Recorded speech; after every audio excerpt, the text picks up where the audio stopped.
Haven't seen you guys get outscored in a fourth quarter like that in a while. What did you see as the breakdowns, and did they have anything to do with the way the game had evolved to that point? I think we had some tough breaks, some tough calls against us in the second half that kind of slowed our pace down. And it just slowed everything down. We couldn't get back into a rhythm after the game was slowed down a little bit, and they did a great job of countering that. So something we can learn from, and it's always great to have games like that. Yeah, what's the balance between frustration at a loss that you feel like you should have had, and then also kind of acknowledgement of the bigger picture for you?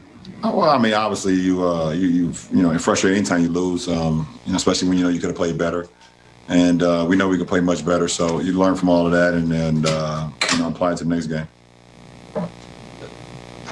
Bill? Hey, LeBron, you had a couple of travels in the fourth quarter, specifically that first one, I think, after you just want to talk us through those then?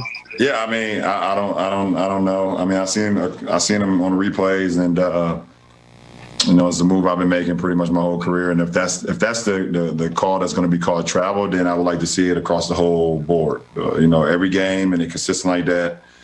I mean, it's so funny because the very next play, Draymond gets into the lane and slides his foot, and it's not called, and the same official who called me for the travel is right there on the play and told me he didn't travel. So that's definitely, something that I got to be more, leery about, but I have not been called for travels like that in my career. Kyle? Hey, LeBron, as a team, I think you guys only had 4 fast break points and on that last possession before the timeout. It looked like you might have a transition opportunity. Do you guys feel like you were attacked enough in transition on offense tonight? I think at times, including myself, we settled for the perimeter shot in transition instead of attacking to the rim. But, we've been pretty good at that all year. And, some games you're going to have, we would love to be in transition more, but you got to get stops, to be in transition. And in the fourth quarter, they did a good job of not allowing us to get too many stops.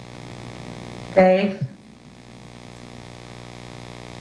Kyle Kuzma said that it's a 72-game season, and maybe it's going to be hard to keep the urgency up. Is there some human nature complacency going on here that could have been part of the recipe tonight? No.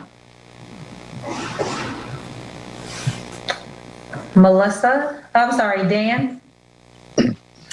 LeBron, you guys probably won't play very many games this season where you and AD combined to score, I think, 36 points or something like that offensively. Why was it so disjointed, do you think, for the two of you guys offensively tonight? I mean, both of us was just a little bit out of rhythm, and I think, we're going to have games like that this year where we're out of rhythm. The best thing about our team is we had guys that picked us up. Dennis was great. Trez, again, coming off the bench was great. Kuz, got hot for us a little bit in that third, made some shots for us. So, in times where we both are just a little bit out of rhythm, we have the ability to have our teammates that picked us up and still give us a chance to win, which we had tonight. Last 3, Melissa. Hey, LeBron. We're approaching the 1-year anniversary of Kobe's death, and you obviously have done so much to honor him, including winning a title in his honor. I'm curious, when you think back to the events of that day, how do you process the emotions of it and just sort of the emotions of the year that followed afterwards? Try not to take myself back to that position or that place or that time frame. Obviously, he's looking down on us, along with Gigi, and just proud of what we're trying to do here as an organization. And hopefully we continue to make him proud as well and make her proud to wear the purple and gold every night. So I don't want to live in the past. I definitely don't want to live out that day again. So, it's about always continue to move forward and continue to live on his legacy. Last 2, Mark Medina. Hey, LeBron, in 2-part here in lieu of Martin Luther King Day, you had shared in the bubble that you were reading the autobiography of Malcolm X. So I was wondering, is there a book about Martin Luther King or one of his speeches that really resonates with you? And what do you draw from how both Martin Luther King and Malcolm X brought about change on the. I've never read an autobiography of Martin Luther King. Obviously I grew up in school you get taught a little bit about him, especially during Black History Month, things of that nature. But as I continue to grow and continue to come into myself, you just read a lot of his teachings, a lot of his speeches, a lot of his forecomings and things that he believed in and things that he preached that would be better for the change of America and change for the better people. So, when you just look at some of his most famous quotes and things that he was able to say to the people and believe in, it's things that we're going through right now. It's things that if we apply, then it will make our society a lot better. He was a man of the people, and he had a lot of power. And that's why he was ultimately gunned down, unfortunately, because of the power that he had for the people. People resonated with him. People believed in him. People wanted to walk with him and talk with him and be with him. You just live on. His legacy, along with Malcolm X, continues to live on about what they preached and what they believed. You guys were up 17 early in that third quarter. What are some of the reasons that you saw for you guys losing the game tonight? Sense of urgency. I think that's the biggest thing that really happened from a team perspective. Anytime having a lead going up 17-20, you kind of always, I wouldn't say always, but there's an area where you can, take your foot off the gas, and that's kind of what we did, and stop scoring and stop defending per section, and they got back in the game. Yeah, you mentioned the defense. You guys came in as the top-rated defense in the entire league, but tonight, especially in that second half, he gave up, I believe it was 67 points, and guys like Eric Paschal kind of kept getting through the defense and scoring on layups. Did you kind of see the same thing too? Yeah, I don't want to downgrade someone like him because he's a good player in this league, a young player, but they just had a lot of different opportunities to score. We just put our foot off the gas, missed some rotations, allowing people to get behind the defense and score, like you kind of just did. And, Steph hit a couple of shots. Oubre had a few layups.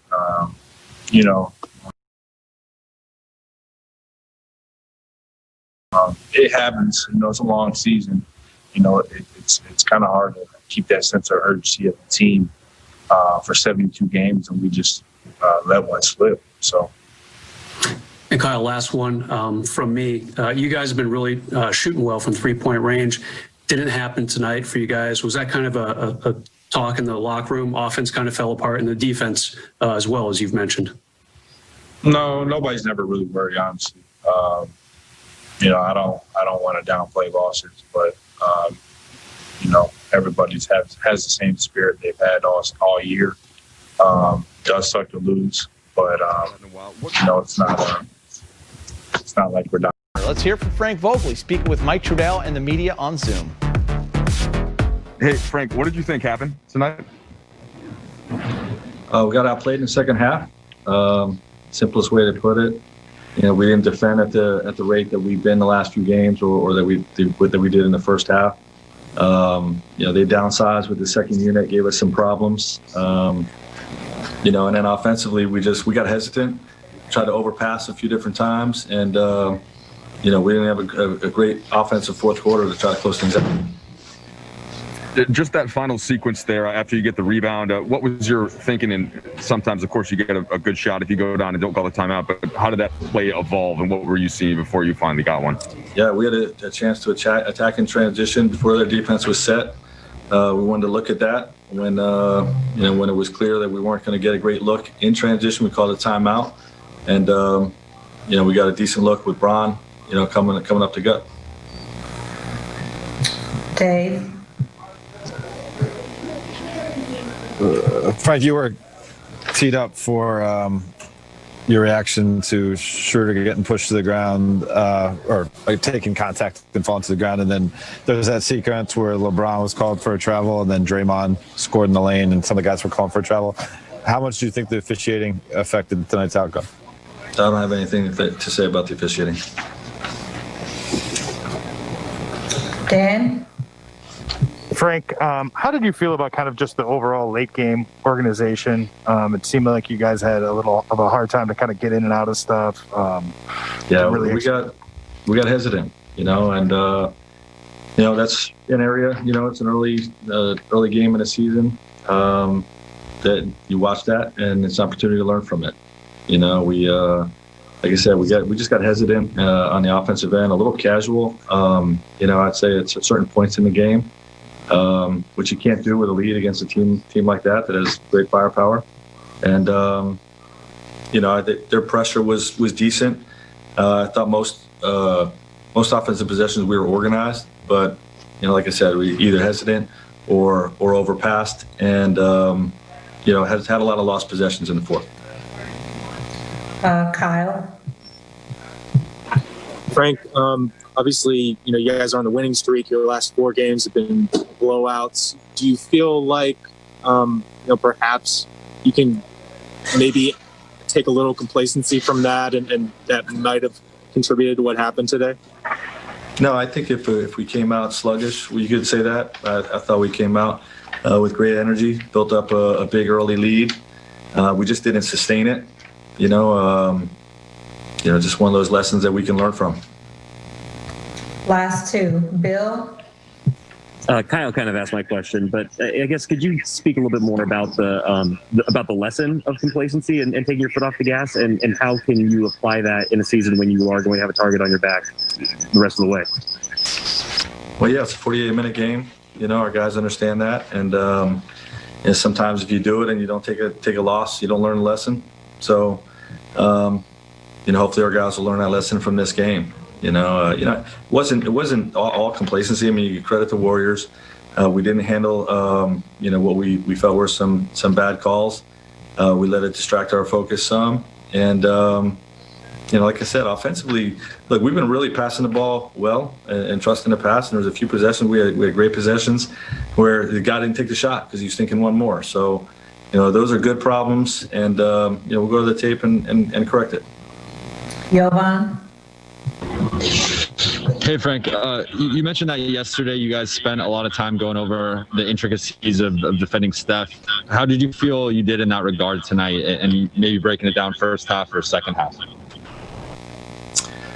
Yeah, I mean, again, I'll have to look at the tape. He's got the ball the whole game, so there was plenty of good defensive possessions, plenty where we had breakdowns, either sending them to the screen or protecting the rim when we took the ball out of his hands. But overall, we just didn't contain the ball like we're capable of. We turned the ball over too much offensively, which let